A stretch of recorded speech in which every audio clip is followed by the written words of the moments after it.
It wasn't because I'm late that we're starting late, it was the technical difficulties. We're going to go with that. But thank you all for being here. I really appreciate it. We're excited about our agenda today. But the first thing is to approve the minutes from June, which seems forever ago. So has everybody had a chance to look them over? I think we got them sent out a week or plus ago from Denise. Any changes, comments, approvals? Look, I think that's a first and a second, an emotion and a second between Scott and Ken, whichever you prefer. Any other suggestions, comments? All in? There's a good comment. They are always very detailed. I'm always impressed with that. All right, all in favor? Aye. Any opposed? All right, fantastic. All right, so next up we have our friends at Third Rock Consultants. They're going to come up and talk to us about their proposed monitoring program updates. And there are two remotes, so you get to maybe each, well, there's three of you. I don't know. I'm not sure which is right, so that would be my guess. I'll figure it out. Let's see, this one kind of looks like the one I usually use. Oh, look at that. There you go. Right. You don't need to talk long. Goodness.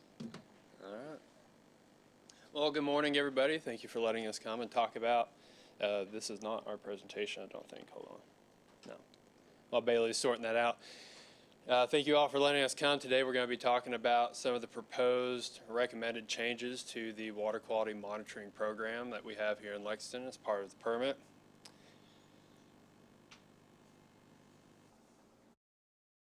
There we go. Yeah, and so I'm Mac Hall. I'm a professional engineer at Third Rock. I've had the opportunity to be in charge of quality assurance, quality control, and reporting on different elements from Third Rock's perspective. And then also today we have Bert Remley. He's our senior biologist, ecologist at Third Rock. He's in charge of a lot of the biological elements of the program and reporting on that. And we also have Casey Mattingly. He's a professional engineer at Third Rock, and he focuses in on stream design and nature-based solutions and how we usually apply those. So just to give you a little bit of background, a little bit of introduction, Third Rock has been involved with Lexington monitoring in one way or another since 1999 all the way up to the present. We're here today talking about it.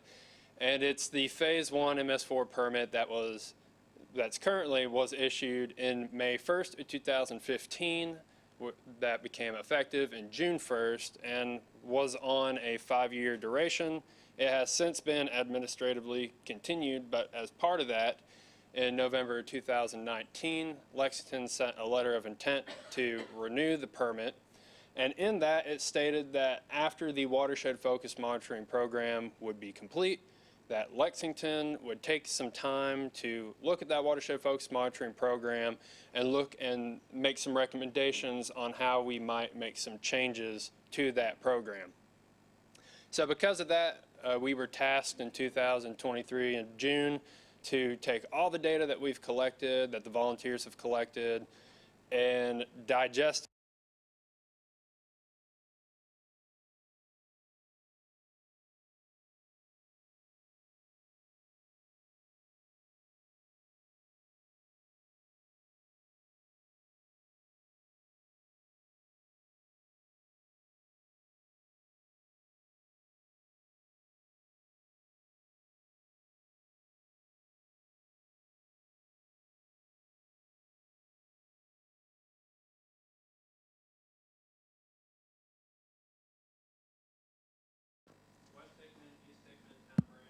Sure. And these drain, the 7 of those drain specifically the urban service areas. It's working. I think it died. Let's try that one. Anybody miss any of that? Did y'all hear me? Okay. So again, we're going to be hitting you with a lot of slides, a lot of information. In case you didn't hear it, we can go back and review it, but save all questions till the end because we want to be respectful of the other presenters' time and all of your all's time, but we do have time set aside at the end for questions. So if you didn't hear anything from the first part of that presentation, we can go back and cover that again, but usually I can project fairly well. Okay, so because of all that, because we were supposed to look at specific streams, Lexington said that they would do a watershed-focused monitoring approach, and that was in 2015 when that kicked off. And just to hit on some of the requirements for all the program, Table 8 from the permit outlines it here. So I know that some of you all in the back and maybe even some of you all in the front row can't read this, but this is in the permit, but just real quickly going through and hitting on this. It mentions the dry and wet routine sampling that's done quarterly at major watershed sites, and that's the sites at the downstream end of each watershed where it crosses the urban service boundary. That, along with some biological assessments, some macroinvertebrate habitat assessment and fish sampling, and continuous USGS monitoring sites at each of the 7 sites that the previous sampling's done. And then that main bottom bullet point there, that's the watershed focused monitoring program that would select a watershed and then on a yearly basis screen, monitor, and report on that. And those rotated for 7 years. And this is that schedule. So for the screening, monitoring, and reporting, it started in 2016, and we've just wrapped up with Wolf Run in 2024. You can see the different activities here along with the schedule and how long those tasks took, and just kind of all the different areas we covered: stream corridor characterization, biological components, water quality components, and then getting into some upland source assessments.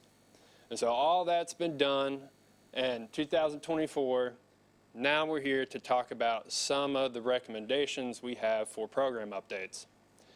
We had a lot of tools in our toolbox, a lot of data, 20 plus years to look through and a couple different programs, but these are the just three examples that we had. 20 plus years of chemical, physical, and biological that we looked at, along with the watershed focused monitoring program. Health grades, which were already a condensed version of several other parameters and results from volunteer monitoring. And then we also wanted to overlay that with the KDAL 2022-305B impaired waters, specifically within the MS4 urban areas. Again, you probably can't read that in the back or even up front, but this is just a quick synopsis of how we covered and condensed 20 years of data. It was several thousand rows of data and information, different parameters, different elements that were focused. And this goes through the different sites, the different locations, if it was a part of quarterly routine monitoring, historic monitoring, that was sites that dropped out in 2015 but were sampled prior to that, watershed focused monitoring, and then different elements of that: quarterly wet and dry sampling, fish sampling, macro sampling, continuous monitoring sampling. And we can kind of go through this and get an idea, also comparing it to the KDAL impaired reaches, to see what sites have a lot of data already for it, maybe some sites that are lacking some data that we want to capture, and then use this as just one of our tools to pick some sites to move forward. And for example, on this screen, it's very difficult to see, but South Elkhorn, which is right here, goes across. You can see the different X's, check boxes for different methods and frequencies for which they're sampled. And that one was sampled for everything. It's currently an active quarterly site that gets wet and dry weather sampling, but it was also part of the watershed focused monitoring program. It's on an impaired reach. And furthermore, there's a USGS site there that collects active water quality and stage height information. So that would be one, for example, that we'd really want to focus in on. And then this is all the watershed focused monitoring sites. There are several pages of this, but I think the total came to about 115 sites for all those that we just looked for in this part. Then we have the watershed focused monitoring program results, and these are the health grades. The color coding and the percentages are based off of the percent exceedance of different parameters. So whatever it was sampled for, E. coli, total phosphorus, total suspended solids, whatever it was, it got a health grade for a percent exceedance. So if you went and sampled and an E. coli was high 100% of the time, it exceeded 100% of the time and got a red or an F grade. And so comparing this with the previous table, just one of the tools in our toolbox, we could then look at the sites that we are heavily considering and then see what kind of water quality was present at those sites to further inform our recommendations. And if you've been to any of the SSAC meetings and you come for usually the June SSA meeting, you're no stranger to these, but this is just our color coding for, this is now all of the watersheds and all for the watershed focused monitoring program, all in one table. And at the bottom there you can see the letter grade with the percent and the color coding that's associated with that. So that's the second, and then finally we wanted to look at the KDOW impaired reaches, and these are all the ones in Fayette County. But then we wanted to look at the ones that were just in the MS4 area, and then after that look at the ones that KDOW identified potential stormwater source for their impairments. On the main right of that you can see all the different designated use and also the parameters for what's potentially impairing that, whether it's fecal, coliform, sediment, it's all listed there. And so we went through and made sure to include these sites in, and I think at the end of the day, it was about a dozen or 2 dozen sites that were identified, impaired, and also contributing from stormwater sources.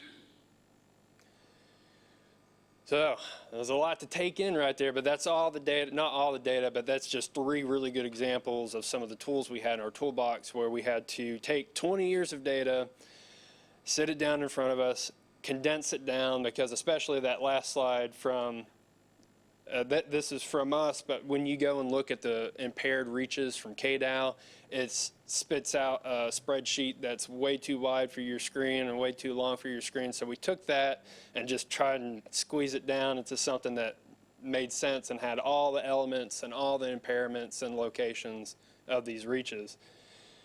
So that was just step 1, and then we got to digest, make decisions and recommendations off of all that information.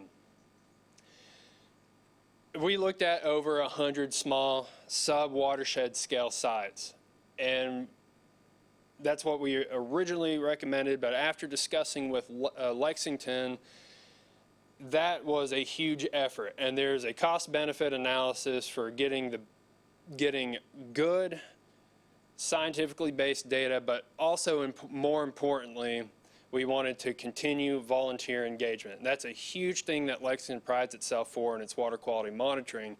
And there are other programs out there, but there's no other program out there like Lexington's where it engages citizens and utilizes citizen science. And 115 sites for volunteers to go to and hit, it was just a huge effort. It would be a huge undertaking, but we were able to condense it down to 59 sites that we are recommending for future monitoring sites. And these on the left are all the 115 sites. You can see the red boundary there is the Fayette County boundary. These pink shaded areas represent the urban service areas and urban areas, which includes urban service boundaries, some of the satellite sites like the airport. And then all these little yellow dots are the monitoring sites for in-stream sites. On the left are all the ones that we originally considered, and then on the right we have the 59 sites that we are recommending going forward into the proposed monitoring program. This is not watershed specific, this is county-wide. And so I'm going to hit real quick on the proposed methods and the frequencies, and then in some following slides we're going to digest each of these bullet points a little bit further to kind of explain some of the parameters and the methodologies behind it. So what we're recommending is quarterly water quality grab sampling by trained volunteers, and that's going to be regularly scheduled and sampled regardless of the weather throughout the entire county for all the 59 sites.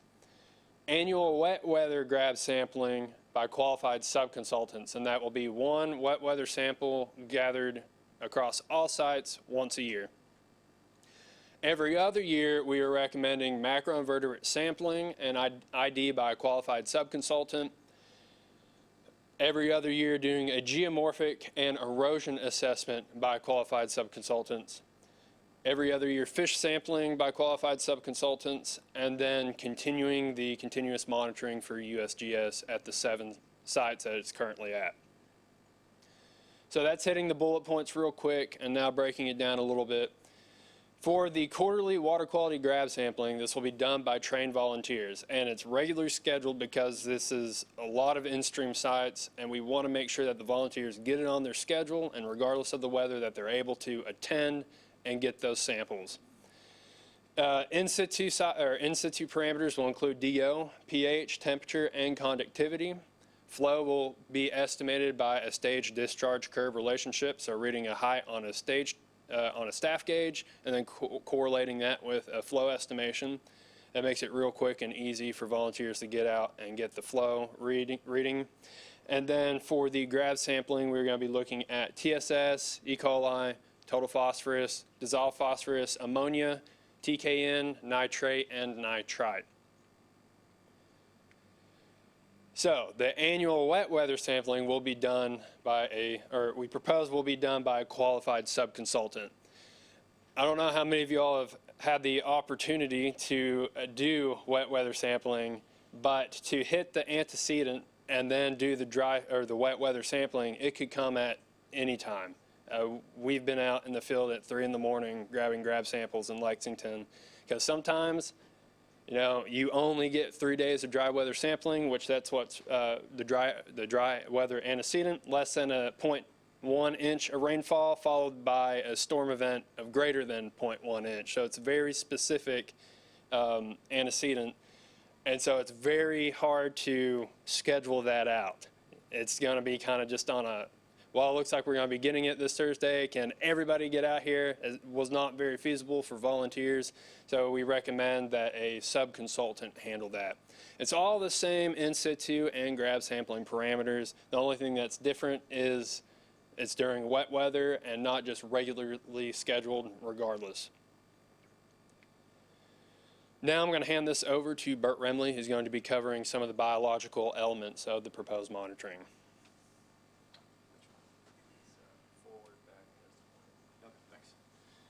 So as Mac mentioned, we're going to be proposed to do the macrovertebrate sampling every other year.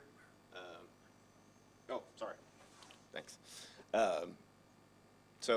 We propose following Kentucky Division of Water protocols, which involves collection of 2 samples at each site, a riffle kick sample and a multi-habitat sample.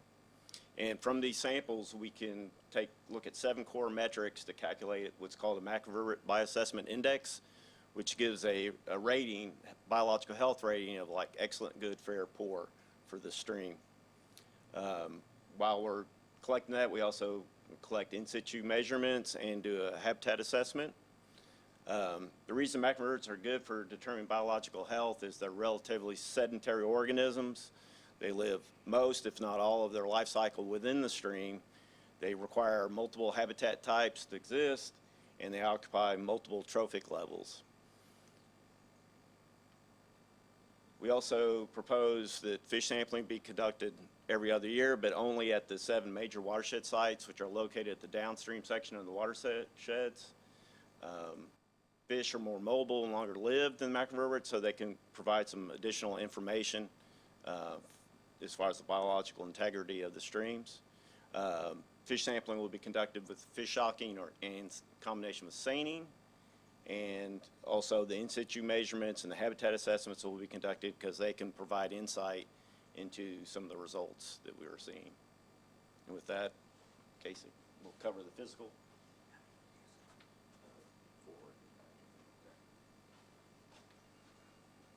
All right, so Mike and Bert discussed the chemical parameters, proposed monitoring, and the biological monitoring. I want to quickly touch on the physical monitoring of the stream. The physical monitoring we're proposing consists of 2 subcategories. It's basically geomorphic survey assessment and erosion assessment. The geomorphic survey is a way to tell what the stream is doing over a given period of time. It's going to include cross-section surveys, longitudinal profiles, and what we call pebble counts. We're going to create permanent monument stations so this data can be replicated year after year after year, so we can get an idea and understand the story of how the stream's evolving. And then the second part of that is the erosion assessment. It consists of doing what we call a BHI model or a Banks model, which stands for Bank Assessment for Non-Point Consequences of Sediment. But it's basically taking BHI, which is Bank Erosion Hazard Index, relating it to the near bank stress of the stream and creating a prediction curve of how much sediment these cross sections are contributing to the watershed. This is an example of the geomorphic survey cross section. You can see we can easily tell over time if the stream's widening, eroding, and it's a good way to tell how much the stream is changing. In addition to that, we're doing the longitudinal profiles. That tells us the slope of the stream and how it's changing. Are the riffles getting steeper? Are they getting shorter?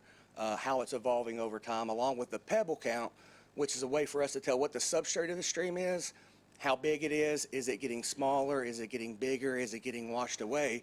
And all of that parameters relate back to the macroinvertebrate data, as well as with the volunteer stream sampling, we can recalibrate that flow duration curve for the staff gauges every 2 years by doing this geomorphic assessment. The Bank Erosion Hazard Index looks at other parameters while we're out there doing the geomorphic assessment. How tall is the bank? What angle is the bank? What is the vegetation cover of the bank? How deep are those roots? You collect all those variables and you put it into what's known as the BHI model, and it gives you a rating of how susceptible the stream is to erosion. And ultimately it gives you a number down here, and then it relates to if that stream has a very low susceptibility to erosion or an extreme susceptibility to erosion. You couple that with the near bank stress. Now you know how susceptible the stream is to erosion. Now you need to look at the forces and the magnitude of those forces that may create that erosion. And it's the same, it's kind of the same situation. You go through the process, it gives you a number, and that number relates it to, is it extremely high near bank stress, very low near bank stress, and ultimately the point of that is you relate the BHI and the near bank stress together, and you can create what's known as a predictability curve and actually magnify or quantify how many tons of sediment this cross section is putting into the stream per year per linear foot. So not only are we able to quantify visually and geomorphically, we can predict how much sediment is going to be going into that stream for these given watersheds. And with that, I'll turn it back over to Matt.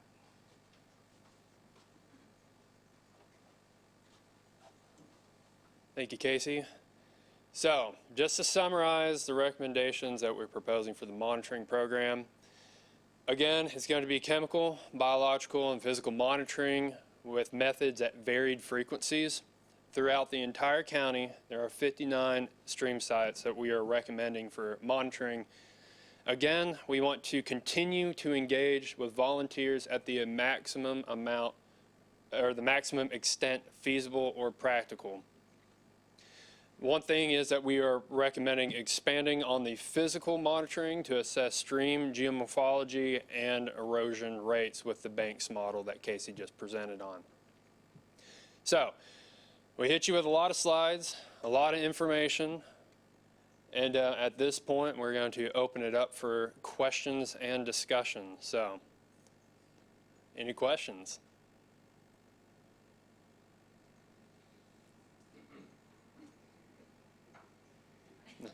Russ.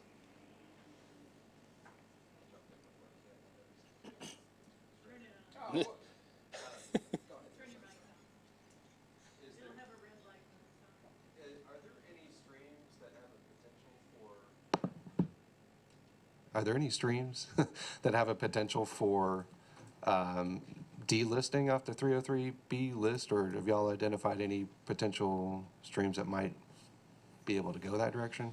So that was the primary motivation for us to select the reaches and the stream sites that were on an impaired reach, was to collect the data necessary for down the road to do that.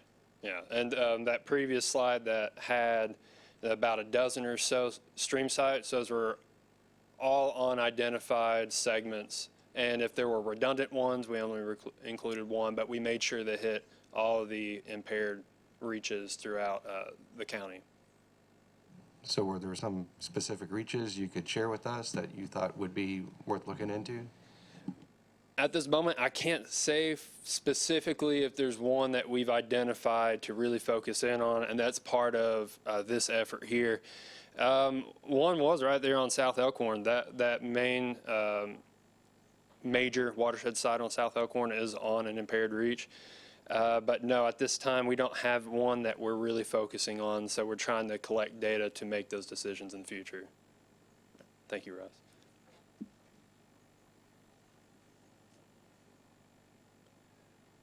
Ken, it looks like you're dying to ask something.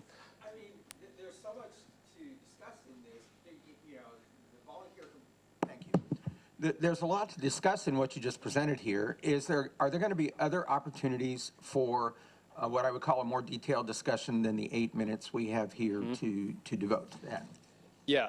Looking at the Assistant Director of Division of Water Quality here. I'm glad you brought that up, and I neglected to mention this at the beginning. We have not shown this to KDOW yet. We wanted to show it to our stakeholders here and the volunteers and everybody who's had a hand in this program for further discussion and recommendations. This is the first of many drafts of this, of what we're recommending. And so we welcome feedback from stakeholders and volunteers, especially you, Ken. Well, the volunteer part is interesting. I think that'll be discussed in terms of how you all manage that. I am of the opinion that LFUCG can manage it on its own. It doesn't necessarily need third parties like Kentucky River Watershed Watch or that kind of stuff. I've seen the capacity within LFUCG to coordinate that part of the program. It is interesting that you mentioned it. You've been discussing this, I think, for 1.5 years now, and we have asked to be involved in those discussions, but essentially said wait until September and you'll get to hear it. So I'm just wondering what kind of conversations and what kind of opportunities we'll have to go through what you just presented and then provide feedback to the program planners and managers.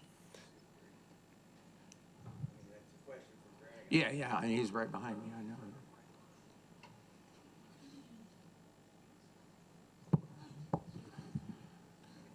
Well, when we were discussing this, the idea was to present it to you all here in September. That gives us September, October, November, basically. And didn't we discuss having some, I'll call them breakout discussions with smaller subsets of this group? Not everybody's necessarily really interested in it, but this gives you something to start digesting. We can have further conversation before we make a formal presentation to KDOW before the end of the year. Can I continue here? First is just immediately what I find exciting about this is the Banks survey, the geomorphological survey. Was that done in the last round? Did you all do that in the focus watershed monitoring, or have you done that already? I know you did the pebble counts, and I know you did the habitat assessments, but in terms of the profiles, the bank profiles. There were only very cursory ones done to make those staged discharge curves to get flow with the staff gauges that the volunteers were measuring. But there was not a detailed geomorphic or erosion assessment done. In the stream corridor characterization, there was some substrate, like stream bed substrate characterization, but that was only for characterizing. That wasn't to keep track of for erosion reasons. But I'd like to go publicly on record saying that's a fabulous addition. And I think that Division of Water will pretty much accept whatever you guys say because you're so far advanced beyond other programs that they have to regulate. They're going to let you do whatever you want to do probably over there. Greg? To add on to that, when Lindsay was still here, she had been in contact with Bob Hawley and Sustainable Streams, and they looked at a number of sites at this Q critical.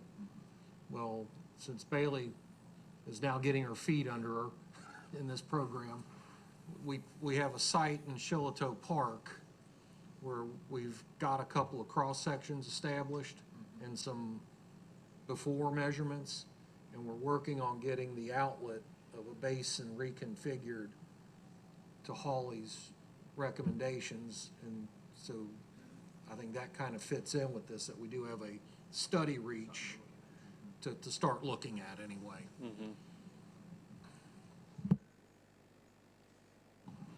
Just to add on that, so if that Q critical in the future, if they want to calibrate that locally for Lexington, we've already got a jump start on the data they would need to use that. It's not specifically for Q critical, it's specifically to look at erosion rates and to calibrate the flow data every 2 years that the volunteers are taking. But thinking ahead, it can be used for that, so they don't have to reinvent the wheel later down the road. One thing I'm curious about is, since a lot of the watershed, the sampling points are within the urban service boundary, and at present there's been, discussions and motions to expand our urban service boundary. Has there been discussions about, would it be in the city's interest or would it not be in the city's interest to establish some baseline data in these areas that are about to be introduced into the urban service boundary? I'm assuming that increased impervious area is going to degrade creek quality. Greg or Bailey, do you all want to speak on that? Well, it's been in my mind that, okay, we probably need to start looking at this when this expansion gets, I guess, fully defined and where it is, what it is. One thing that we've done is that with the USGS continuous monitoring, this fiscal year, the continuous water quality is out at the North Elkhorn Russell Cave Road site, which is downstream of one of the areas that I presume is going to be in this. So we'll have a little bit of data farther out on North Elkhorn. But yeah, I think this all probably gets tied into whatever, all the regulations and whatever that come about with the expansion areas. I'm sure we'll be looking at all the engineering manuals and everything else when this happens to update the program. So yeah, we do have some baseline conditions, and even if it expands, it's probably going to be a few years till anything actually happens. So we'll have some time to get ahead of it a little bit. All right, I think we have time for one more question. Yeah. So with the data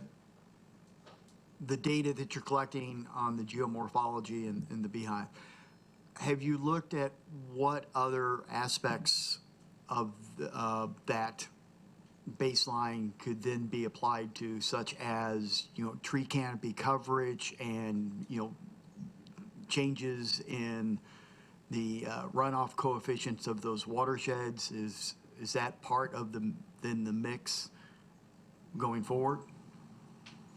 The short answer is not currently. I mean, obviously we could expand this, pie in the sky, right? So we had to put some parameters on ourselves to keep it what we think we can accomplish. And the Banks model and the beehive and the geomorphic, that's a new addition to the monitoring program going forward. So as much as some of us would like to get there, we kind of have to take baby steps to get there and can't do it all, the first iteration of it. So I think everybody knows it'll be an evolving program, as it always will be.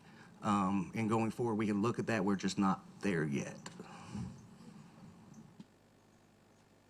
All right. Thank you, everybody, for your time.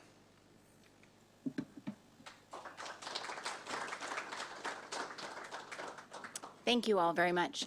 I'm glad to hear that Ken thinks that Lexington is the best in the whole state, is what I heard from what you said there. So because I'm here, I get to say whatever I want. And so I just wanted to say that over the last few months when the Olympics were going on, one of the things that I really noticed was how much the Seine was in the news, and water quality and data from the, wanting to swim in the Seine, and the idea that when it rained, we all know this, but when it rained, that water quality wasn't as great as it was prior to that. And so I think it's really a neat concept that the community is now hearing, and the world is hearing that a lot more as it relates to swimming in the Seine. Anyway, next is Stan Harvey with Lord X Sargent, who is going to talk about our Greenway Master Plan. You were back there before. You messed with me. Thank you. Good morning. As mentioned, my name is Stan Harvey. I'm an architect and urban designer with a firm here in Lexington called Lord X Sargent. But I'm actually here on behalf of a pretty diverse and broad team that starts with the Division of Environmental Services and Demetria Kimball-Melhorn, who is the project manager, but multiple folks from the division, as well as a cross-departmental group that includes planning, parks, and others, have been working for the last 6 months at least, kind of to get us to the point where we are. We also are working under the auspices of the Green Space Trust, which I know some of the members are here today, and so we'll be having much more probably detailed conversations with them over the upcoming 3 months. So I think both these presentations today are kind of related, but we're really going to challenge your brains because that was a pretty detailed discussion, and I'm going to pull you way back out to talk about a master plan. This is a master plan update, technically, to an existing plan. And I would say, for all intents and purposes, it has two primary objectives. One is that we want to raise awareness and create an action plan for the ecologically sensitive areas of Fayette County. Those are both rural and urban. And I'll talk a little bit more about what some of those steps might be. And the second is to use some of those public open spaces and ecologically sensitive areas as the backbone of a citywide greenway and trail system. Greenways in this case meaning ecologically defined conservation greenways and more man-made greening of the city that also provides some mobility. So in that sense, we are also looking at kind of augmenting and building off of the bike ped master plan that the city has as well. So what I wanted to do is, I think you all will likely have a lot of questions and input that we're not quite at yet. We wanted to give you all an update so you're aware of the effort and its schedule and its focus. But we're still at a relatively high level, and we're now moving into an important part that I know y'all will be interested in, which is the action plan. So I'll give you a little bit of overview of the work done to date, and then maybe talk importantly about the next steps. So one thing just to touch on is this effort has a lot of community interest. We did an online survey back in the spring for about a month. We asked folks in the public to weigh in online and through a forum we conducted in March about this system and about greenways and ecology within Lexington. We had a very robust response. I think there is a little bit of cynicism, I guess I might say, in the public that they want a more defined implementation. I think everybody's down with the goals because they're pretty important goals, but I think they're looking for implementation, both of the ecological values that we're all moving towards, but also specifically we did get a lot of comments about the trail system in particular as a citywide effort. So these are just a few of the things. There was a lot of interest in tree canopy, and we'll talk a little bit about that as well. We asked about priorities, and the bottom line, as you can see from the bars, I know this is a little small. We just said, how important are these issues? Anything that's over towards 5 is very important. So almost everything is important in terms of water access, in terms of tree canopy, in terms of educating folks about these issues, about that trail network, which was very heavy, that we have natural habitats that maybe get overlooked and have been damaged, and so we need to look at those as well. Also, we talked about kind of what improvements need to happen in these kinds of spaces. There's a wide range of things, but a lot of it was just kind of passive open space and the things that kind of go with that, and trails and places to hang out, and just natural protection. We asked about folks' favorite space or green space, and I did this word cloud just to show the larger were the ones that got mentioned most. But I think what's remarkable about Lexington is how many different green spaces are really valuable to folks in the city. So this shows it wasn't like just a couple of things. We got a lot of different answers. And then we did, it does skew a little bit towards a little bit older demographic like most surveys. We did have some help from Henry Clay to at least get some input from their survey that we kind of built off of in terms of a citywide high school survey. And then we asked for comments, and I think we got 280. So I didn't list all of them, but I hit some of the highlights there in terms of, there was actually, I don't do a lot of surveys where I get multiple comments that say, keep going, we're really excited about this, thank you for doing this. There was definitely questions, I'm not saying that, but it really does seem to have something, it does seem to have importance to a lot of people. So we are very fortunate in this effort to be working with a firm called Biohabitats. So I'm going to play someone on TV and try to explain their work, and you may have questions, and I'd be glad to ask them follow-up questions if you do. But what their role, what their focus is twofold. One is we ask them to help develop a digitized and research-oriented assessment of Fayette County, building off assessments and work that's already been done, of course, but to try to help us develop a way to think about and show ecologically sensitive areas in Fayette County. But more importantly, also, they're going to help with the second point, which is when we develop an action plan, both for public action and for private action, what are the best practices of maintenance and stewardship and action that could occur. So they developed, and this is admittedly a little hard to read, but it is the entire county, which is always difficult when you do maps. We do have blow-ins. So basically, there is, sorry, I meant to, what we were just talking about, there's 9 watersheds within Fayette County, and that's a big determinant of the conservation greenway system and of this ecological assessment. Sorry, I keep going forward. I don't know if there's a way to go back. Sorry. Do you know if there's, is it the other button? Back button, all right. Sorry about that. So basically, overlaying, they did a rank system. It's 5 classifications. It is generally based on existing natural vegetative cover, existing forestation, natural features, the presence of natural features, primarily and including heavily water features, both wetlands and floodplains and creeks and rivers. And then an assessment about how conducive and important it is to support future habitats and or ecological systems, best practices. So the gradations there are from low to high. They're just meant, and I think that will be more important and helpful as we start talking about parcel acquisitions and priorities and things. But you kind of get a flavor of that overlaid with other definitions that have already occurred, including aquifers and other special protection areas. Particularly, there's a lot of that in the rural service area. And then they looked at tree canopy. Some of that tree canopy, a lot of that tree canopy that they think is important is likewise on many of those waterways and features.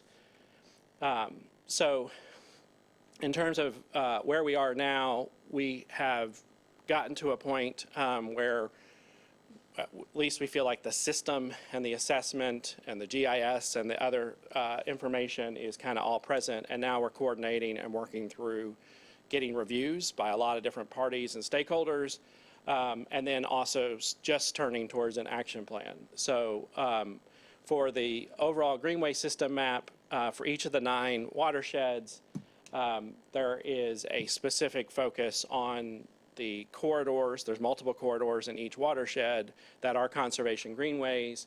There is a mapping of where those sensitive, that ecological assessment occurs, particularly as you see medium to high, and the reforestation areas, which may have a different strategy. There's a certain level of action we could take on public lands, but there may be other ways we're trying to promote. The reforestation will also happen a ton on private property. So it's just trying to figure out how to elevate that awareness. So for each of the 9, there is kind of an explanation. We also overlaid that to try to show how those open space networks connect to parks and schools and other kind of city facilities and public facilities.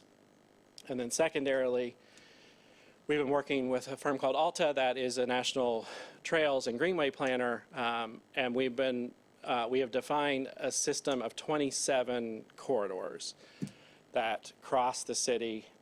Some of them are parallels to our hub and spoke transportation system, and the majority are actually either fully or partially in those conservation greenways that are defined that I was just touching on.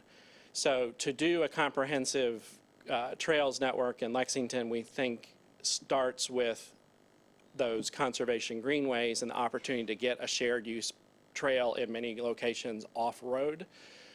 And we have examples, obviously Legacy Trail and parts of Town Branch Trail and others. So that kind of attitude to look. Lexington is both blessed and cursed to not have a lot of fallow land sitting around or old utility railroad corridors that are abandoned. So a lot of cities have been able to reclaim those types of things. We don't have as many. So really the Greenway network is really important. And then, like I said, to actually make a connection, inevitably some of these will be what is called side pass, which is really a shared use trail that is adjacent to a road. We'd still like to aim for a separated system. We think that's an 8 to 80 user group that really is looking for this kind of safe mobility and recreational and open space opportunity. So really we're focused on the trails that are within those conservation greenways, on side paths, and then there will inevitably, just to make connections, it's never going to be perfect that we can get this entire system off-road. So there's inevitably might be cycle tracks or other things where at least they're protected. I think we've heard a lot, and there's been a lot of focus about pedestrian and bicycle safety in Lexington lately. And so I think that's a really important consideration as we merge into the mobility system. There are, of course, and a lot of our existing trails in Lexington are paved trails that are in parks or natural trails like Raven Run or other places. So that's all part of the system too. That's not our exact focus right now. We're kind of focused on that big picture overall system. For each of those 27, we've done a blow-in to try to illustrate conceptual alignment. So the one other cautionary tale I'd give is this is a master plan. I know there's a lot, I think we're going to get a lot of interest in nuance and specifics, and we want that input. But at some level, this is the beginning of, we hope, an action plan and steps that'll have to follow, including feasibility studies and design and engineering and parcel acquisition and things like capital improvements budgeting and city budgeting. There's a lot that will have to go that will be about the implementation action plan. But so this isn't meant to be the final answer. It's just meant to illustrate, particularly for the public, okay, if we went ahead and built in this case, this is a side path, this is Citation Boulevard. If we built a shared use trail as a side path on most of the north part of Citation and the new extension over to Russell Cave, what would that connect? How many, it's multiple locations of both destinations, but also public facilities like schools and parks. And then we're also showing in a lighter color where the connecting or nearby trails and greenway system is. So these are all systems, of course. This just happens to be one corridor. And then even in those, we're trying to define kind of environmental actions that would be best practice in more urban conditions and more roadway conditions, and then specifically when they're in an ecological condition. As part of that illustration, we have work to look at 3 priority areas. One, connecting Masterson Station Park to Legacy Trail and Coldstream. One, connecting along Wolf Run Creek and in that watershed. And then one, connecting Veterans Park to the Arboretum. So those are kind of the general areas we're looking at in terms of where there's both city action right now and there's some projects and plans, or there's been interest or previous work to build on. And we're trying to kind of zoom in and show how both the trail and greenway system itself might connect things. And also, I think it's you look at maps and it's really hard for the public, but we're trying to overlay and use aerials on purpose, and I know that makes it a pretty busy map, but to show where these things are. I think part of it is people just aren't aware where they are, because a lot of them, unfortunately, are in people's backyards. And so these are some of those sheets looking at kind of alignments and zooming in. This happens to be the Masterson to Coldstream section, and how that works in a little bit more detail. So our next steps are, after the Green Space Trust work session on September 18th, we're going to hold a forum about everything I've just talked about for the public. So we'd love it if you would help publicize that. It's at the Lexington Senior Center at 5:30 on the 18th. And then subsequently to that, we're going to launch a public survey where all this information will be online and anybody can comment on the draft systems and the draft project sheets. I showed you examples. There is 40 project sheets that, you know, would be commented on in terms of the system. I think we're cranking along here. We've been churning like the water under the iceberg, I guess, a little bit for the last few months, but I think now we're really turning into an active part, which is why it's important to engage all these stakeholder groups. The goal of the city is to develop kind of an action plan that's based on public action on parcels already owned by the public, private action both by good stewards and interested parties. We hope to meet with the Rural Land Management Board and others, talk about PDR and other things, but also just to generally, in that same vein, private interest, homeowners associations or others. So we'll be developing a maintenance guide that's aimed at both public action and at private action. And then priorities for public action, of course, will be important, particularly acquisition or improvement. We also are working with the Division of Planning. They're an integral part of this for two reasons. One, we are looking at the Code of Ordinances and regulations and anything that needs to be updated to reflect this idea. So that's its own effort we're beginning. It was mentioned there is a small little thing like the expansion area master plans going on. We're extremely excited that those are the opportunity to really set a new model because nothing's on the ground for the most part yet. We could protect some of these resources from the beginning. In our opinion, we're going to advocate to make them the focus of public activity and development frontage, not in the back. We're going to look for those connections that would ideally be safe and not in dangerous ped bike situations. So we're excited about the opportunities in the expansion areas to kind of define that system up front. And then we'll be kind of packaging this up into an action plan that we hope would go to the Planning Commission and to Council early first quarter next year. So that is a very quick overview of a lot, but I would be glad to either defer to Dimitri or others who've been involved, or if they wanted to add anything, or to take questions.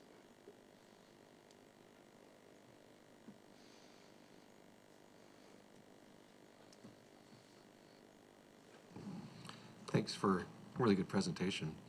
On the environmentally sensitive areas, in the past, sinkholes and karst features had been included. I didn't see those listed on the slide, so I didn't know if some of the underground features were included in that. Yeah, and I think they were in some of the overlays, but to your point that there's a lot more than that. And like, for instance, I know in Expansion Area 1, that's a significant issue that they're looking at where those are. So I appreciate that.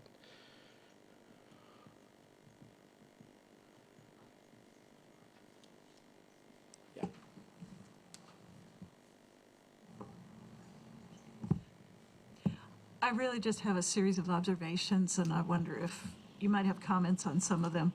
I've noticed that when you're trying to create routes for bike ped, it's two things that especially hinder them, three things actually. The barriers are major roads, and there's this particular problem with state collaboration if you're trying to put a bike path. That would be really neat if you could work out something with the state that is more welcoming. So for the routes you choose, they tend to be streams or along right-of-ways, because those are the continuous unbuilt or privately owned or something. And I think people have a concern that you shouldn't build a path in the stream buffer. So the question is, how much land and where could you site a constructed, say, bike path, if what you're trying to do is follow a stream because it avoids, crossing roads and things, or it's just a long, continuous path. There are concerns about the safety of travelers, and also a whole lot of concerns from private property owners when a public right-of-way is not, that is to say, a path of some kind, is not along a public right-of-way. There's the sense that people could sneak in and do vicious things. I personally think it would be wonderful if you could have a working committee of very local representatives, because I think there are neighbors in every area that know these areas and have special concerns. And also they say, I think a great detour or a great opportunity would be exactly here. And I do think for bike and ped, especially bike, one's inclination is to find a secondary route, a byway, rather than battling with a major traffic artery. Just to mention some barriers, you showed the Sandersville Railroad and how close it is to try and wiggle in something for bikes and peds. North Broadway Railroad, that's a big construction project. I think they're addressing that on that. We're looking at where Versailles Road meets New Circle, because if you could bridge that, you could have bike ped access from the poorer areas of town, from the Versailles Road corridor into the new park. The access there, they've actually got a project for is going quite a ways down Parker's Mill and wiggling through there. So I think just a global consideration of how can we use these less impeded routes like streams without injuring them. And frankly, I don't know what the solution is to people's worries about strangers running through their, along their backyards or something, but I know it's something that always comes up. I think those are all great points. A few responses. One, I should have mentioned that it's a really good time in the city right now with the focus on complete streets. There's a definite overlap between this effort and the opportunity with KYTC and other parties to define, particularly the side path system is essentially it's part of a complete street attitude on many of these corridors. So that's a unique opportunity that it hopefully can advance through the complete street studies and implementation. You're right on all. We have tried to, on these sheets, you will see there's a list of annotated constraints on all of them, on each trail and greenway, particularly on the trails, where there's constraints, to your point. Back to my preface, we won't resolve all those. I won't necessarily resolve neighbor concerns or whatever, and that's why we want to keep stressing. I think it's important for the public to understand there's a whole effort to look at these in a little bit more micro detail and finalize an alignment and look at the design engineering cost, and there'll be tweaks of alignments and things that'll happen based on both public input and technical and economic feasibility. And I was trying to think if there was anything else you mentioned, but I do think the distance out of the floodplains and out of impacting any of the creeks is something we are trying to be very sensitive about. And it's nice because biohabitats and stream buffers and Alta have worked together in that similar way. So we're trying to look at it, at least conceptually. Once again, there'll be a level of detail. I will admit that that is aspirational. So it is not, it is likely to have constraints and issues, and there may be pieces, but we think it's important to aim as high as possible towards the objective, and then you can back off as you do detailed studies if you feel like it's necessary. I'll just add that the idea that there will be points where you're not going to make that connection, or you'll have to do something that's less than welcome.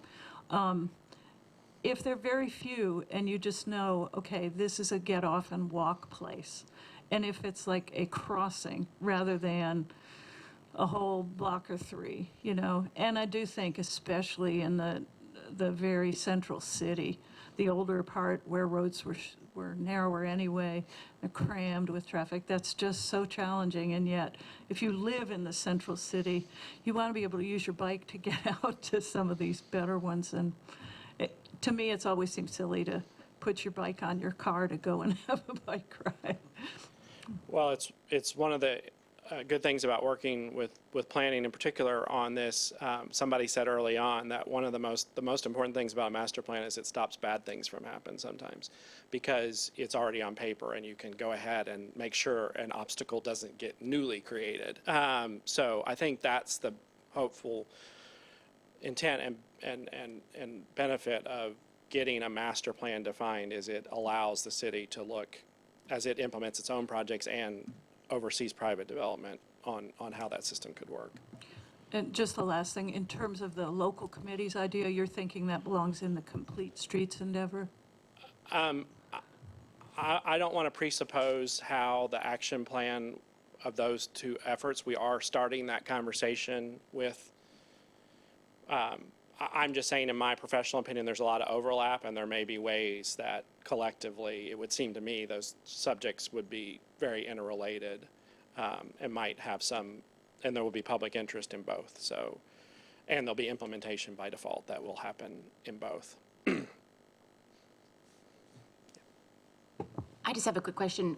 Can you talk about the consideration you gave for low-income or economically disadvantaged people for either completing the survey or your prioritization process?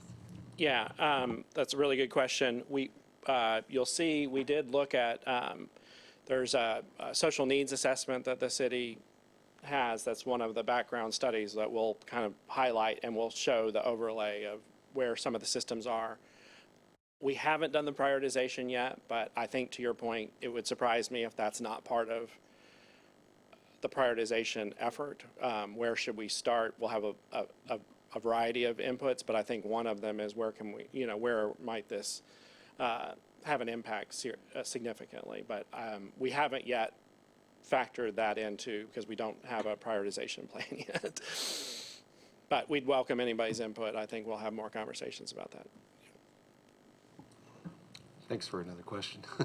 I think that looking at this as far as the greenway management system and kind of looking at it comprehensively is a great way to pull in some of the information we just had from our previous presenters, like where are impacted waterways and streams and how we can develop connective corridors that are also improving our waterways. I think those can be hand in hand.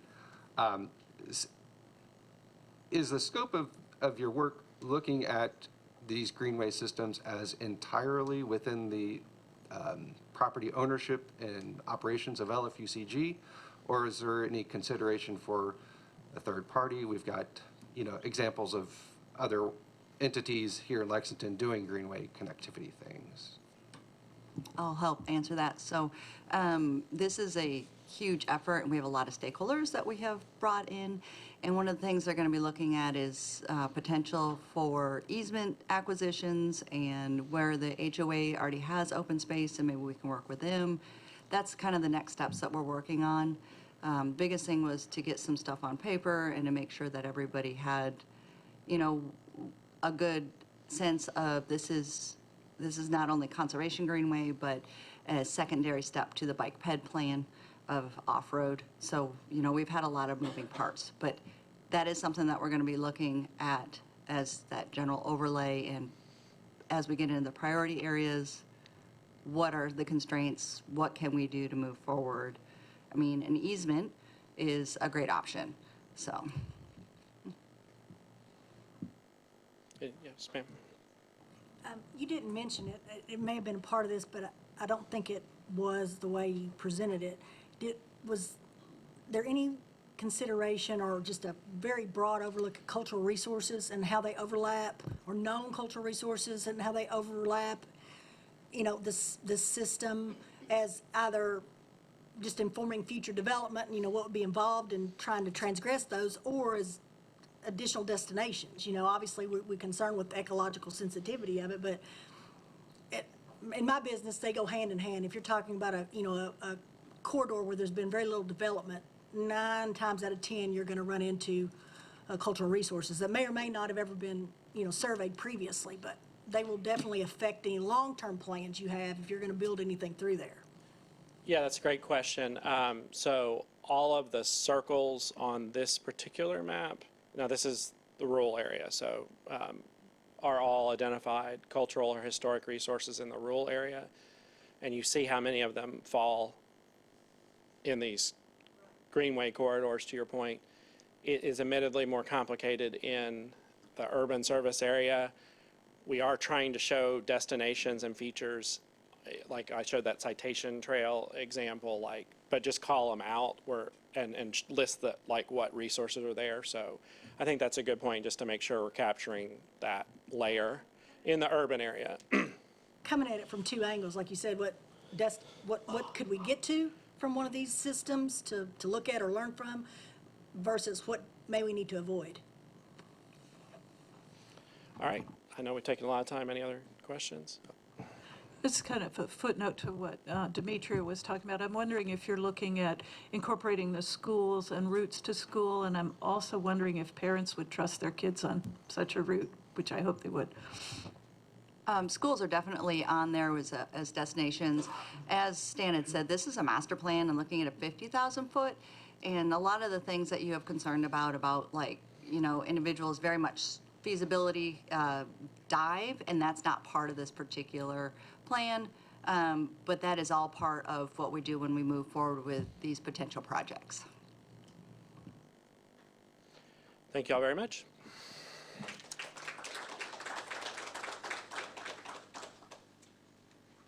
All right, thank you very much to our speakers. That concludes our pre-programmed part of the agenda. And now is the time for conversations about new topics for future meetings. Also, I want to give you all a round of applause for using your microphones. Everybody has used their microphone today, which is great for Denise, I'm sure. Yeah, and Chris over there too. So topics for next meetings. Do you want to use your microphone since I just said I think we need to invite the Kentucky Division of Water to make a presentation on when we're going to get our next permit. Do you think they would come to the December meeting and discuss that with us? We could tell them there's donuts. That always helps. There you go. It's worth an ask.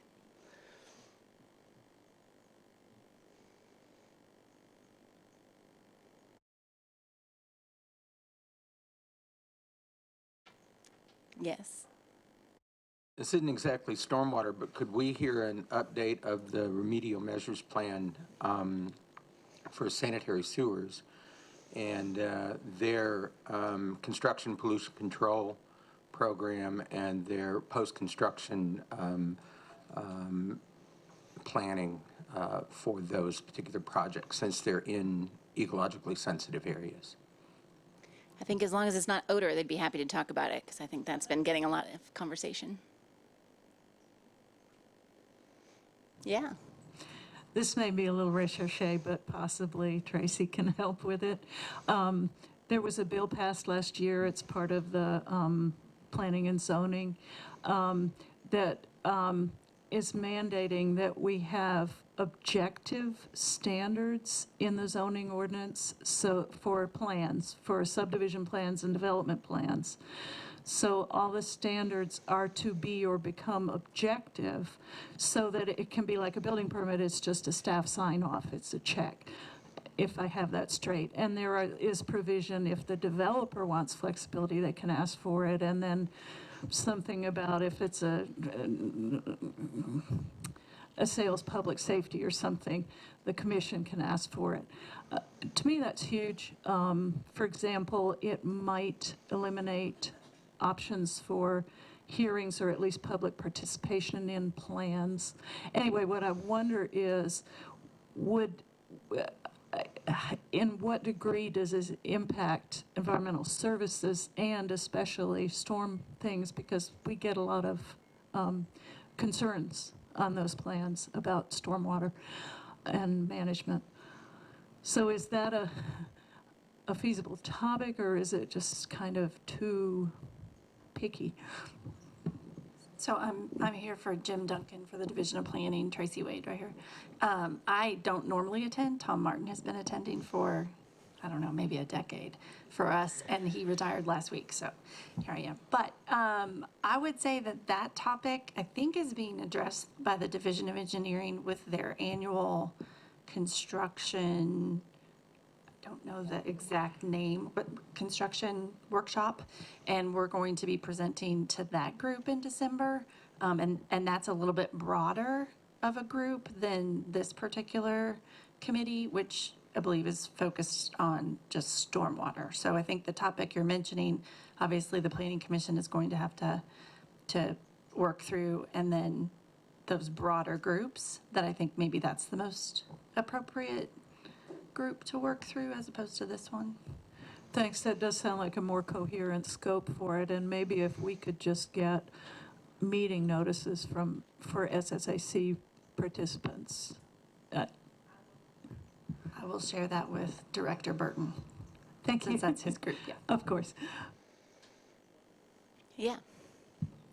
If there are particular things you're concerned about, I mean, if you'd let us know. I mean, we've all been looking at this and kind of looking at the manuals and the zoning ordinance and the subdivision regulations to see what kind of things we see on plans that maybe aren't specifically addressed.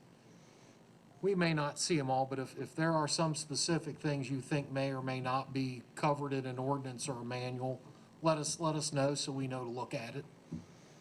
Thanks, Greg, and I think the biggest concern I have is if there's a range, if what's acceptable is a range of, measurements, widths or something, or a range of uses, it seems as though if it's objective, it means that anything a developer would request, if it's within that range, it has to be allowed. And I'm worried about a sort of least common denominator, a race to the bottom, if our standards have any range. But I know you're looking for really specific stuff. And, in engineering in general, a lot of times things fall in a range. Because you try to get to a specific number, you're going to argue with people over whether you use 0.02 or 0.03 in a calculation. So some things, a range is appropriate, but we're just trying to see, are there things that we're seeing and dealing with that aren't really addressed anywhere? So if anybody in this group knows of any, we by no means are the sole experts on this, and you may know something or be aware of something a little more than we are. We'd love to hear about it. Okay, any more topic ideas? All right, then I think we have announcements. Bailey, do you want to talk about these? Okay.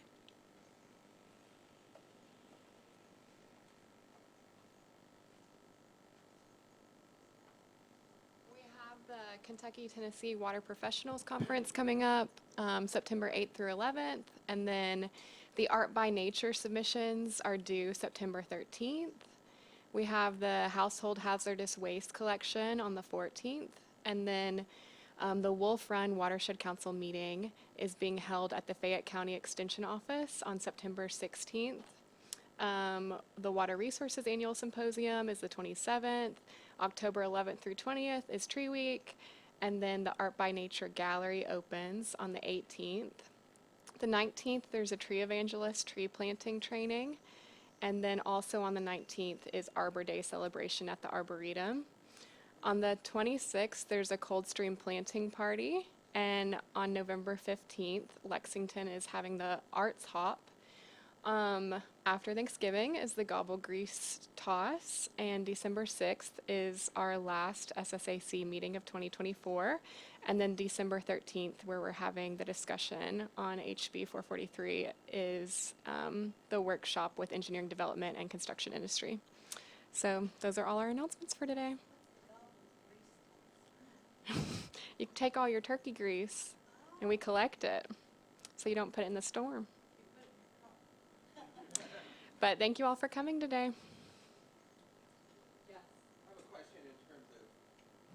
In terms of membership on the Stormwater Stakeholders Advisory Council meeting, is there anyone here from the Chamber of Commerce? They have 6 seats on this body, and I don't see them here today. Is anybody here from the Building Industry Association? So my point is, I think we need to make a dedicated outreach to those groups, primarily the regulated community. I see excellent representation from LFUCG, from the consulting groups, and from environmental groups. But one of the values of this is getting to be in the same room with those folks that work and live within the regulations that we advocate and we work. Do we have any thoughts on that? We can definitely reach out and invite them back to the December meeting and see what turnout we get. Anybody else? All righty. Thank you all.